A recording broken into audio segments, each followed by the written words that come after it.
हम बात करने वाले हैं इंडियन सिस्टम में यूज़ होने वाले कुछ हिंदी नामों के बारे में।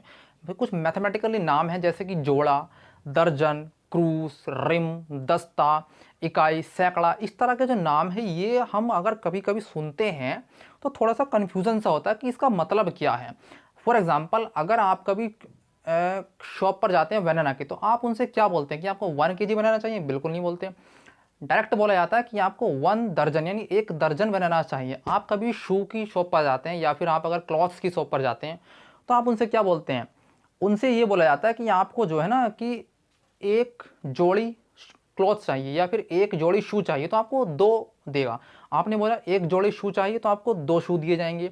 आपने बोला एक जोड़ी आपको क्लॉथ चाहिए तो आपको दो कपड़े दिए जाएंगे। दो टी शर्ट भी हो सकते हैं, शर्ट्स वगैरह भी हो सकते हैं, कुछ भी हो सकता है। थोड़ा सा हमें कन्फ्यूज़न ना हो इसलिए मैं प्रॉपर तरीके से समझाने वाला हूँ कि इनका मतलब क्या होता है। देखो, मेनली जो है ये इंडियन सिस्टम में यूज़ होते हैं और ये आपको कभी कभार ही सुनने के लिए मिलेंगे, ज़्यादा इनका यूज़ नहीं होता, लेकिन फिर भी पता होने चाहिए। जैसे कि मैं अगर यहाँ पर लिखूँ दो वस्तुएं या फिर बोल लो इकाई या फिर बोल लो यूनिट, तो यहाँ पर इसका मतलब होता है एक दर्जन, सॉरी एक जोड़ी। क्या मतलब होगा इसका? यहाँ पर एक जोड़ी। अगर आपको देखने के लिए मिलेंगी 12 वस्तुएं कभी भी, जैसे मैंने अभी बनाना का एग्जांपल लिया था 12 वस्तुएं, अगर आपको कभी देखने के लिए मिलेंगी 12 वस्तुएं तो 12 वस्तुएं का मतलब होगा एक दर्जन। जैसे कि मैंने एग्जांपल लिया था ना अभी बनानास का, कि अगर आपको एक दर्जन बोलना है तो आपको 12 आपका बनानास वहाँ पर दिए जाएंगे। तो 12 वस्तुएं मतलब कि एक दर्जन। अगर आपको सुनने के लिए मिलता है 12 दर्जन तो देखो इसके लिए एक प्रॉपर वर्ड है 12 दर्जन। 12 दर्जन का मतलब होता है 144 इकाई। 12 दर्जन को बोला जाएगा एक ग्रूस। यानी कि मतलब देखो एग्जांपल लेके समझाता हूँ अभी इसका। एक ग्रूस से मतलब ये है कि अगर आपको एक ग्रूस आपने बनाना वाले से बोल दिया, नॉर्मल हो सकता है कि उसको पता ना हो, लेकिन फिर भी मान लेते हैं कि अगर आप एक ग्रूस उससे बोलते हैं जाके बनाने वाले से कि भाई मुझे तो एक ग्रूस बनाना चाहिए, अगर उसको पता होगा तो वो आपको 12 दर्जन केले उठा कर देगा। ठीक है, कितने दर्जन? 12 दर्जन आपको बनानास वहाँ पर दिए जाएंगे अगर आप उनसे बोलेंगे कि एक ग्रूस। उसी तरह से एक ग्रूस हो गया हमारा, 12 दर्जन बराबर एक ग्रूस। अगर 144 12 दर्जन, ध्यान से देखो 12 दर्जन में कितने नंबर हो सकते हैं? 12 दर्जन में कितने बनानास होंगे? 144। तो 144 को भी क्या बोला जाएगा? एक ग्रूस ही बोला जाएगा।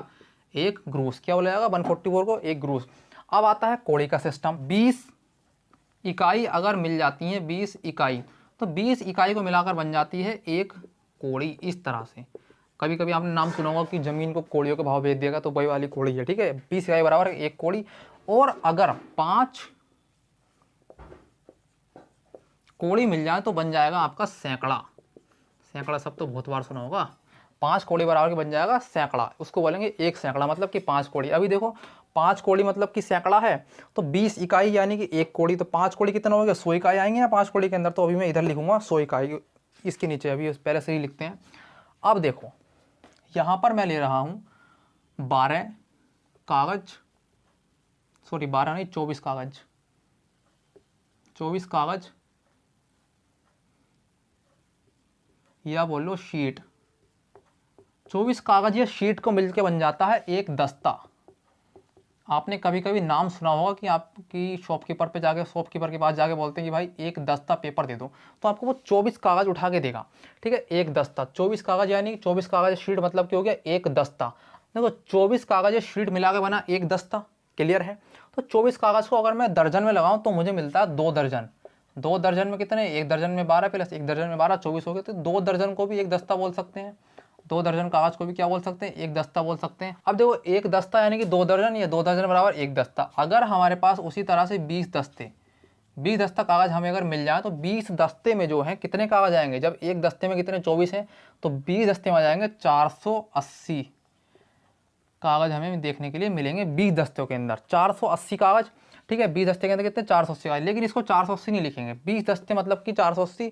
480 को मिला के बन जाता है एक रिम। क्या बोलेंगे इसको? एक रिम हमारा प्रॉपर तरीके से। अब देखो रिम भी 2 तरह के होते हैं, एक रिम होता है सिंपल और एक होता है बिजनेस रिम।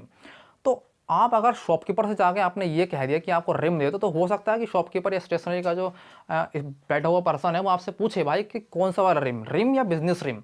तो दूसरा वाला होता है व्यापारिक रिम, जिसके अंदर 20 दस्ते यानी कि एक रिम। 20 में कितने कागज हो गए? 480 कागज हो गए। 480 शीट बोल दो इसे या कागज बोल दो। मतलब कि एक रिम, इसका मतलब भी यही होगा 20 दस्ता या फिर 480 मतलब एक ही है।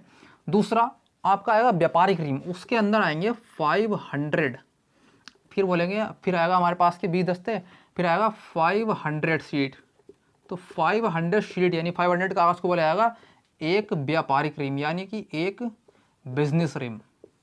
उसके बाद बचता है सिर्फ एक चीज़, वो है 5 कौड़ी। जैसे मैंने बताया था सैकड़ा होता है तो 20 इकाई बराबर एक कौड़ी होती है, तो यानी कि 100 इकाई बराबर भी होगा एक सैकड़ा। इस तरह से हम इसको कंप्लीट करते हुए, तो ये था जो नाम नॉर्मली यूज़ होते हैं इंडियन सिस्टम में, आपको सुनने के लिए मिलेंगे। इस तरह से प्रॉपर 2 वस्तुएं बराबर के एक जोड़ी, 12 वस्तुएं बराबर एक दर्जन, 12 दर्जन बराबर एक ग्रूस, 144 इकाई बराबर के एक ग्रूस, 20 इकाई बराबर एक कौड़ी, 5 कौड़ी बराबर सैकड़ा, 24 कागज शीट बराबर एक दस्ता, 2 दर्जन बराबर एक दस्ता, 20 दस्ता बराबर एक रिम, 480 शीट बोल सकते हैं 20 दस्ते को, वो भी एक रिम होगा, 500 शीट होगा वो एक व्यापारिक रिम होगा, 100 इकाई जो होगा वो एक सैकड़ा होगा। इस तरह से हमने ये इंडियन सिस्टम के अंदर जो नाम यूज़ होते हैं नॉर्मली, इसको हमने जाना। तो यहीं पर हमारा ये जो टॉपिक है ये समाप्त होता है। और एट लास्ट मैं आपसे कहना चाहूँगा कि अगर आपने अभी तक चैनल को सब्सक्राइब नहीं किया तो प्लीज़ चैनल को सब्सक्राइब कीजिए, और बाय बाय।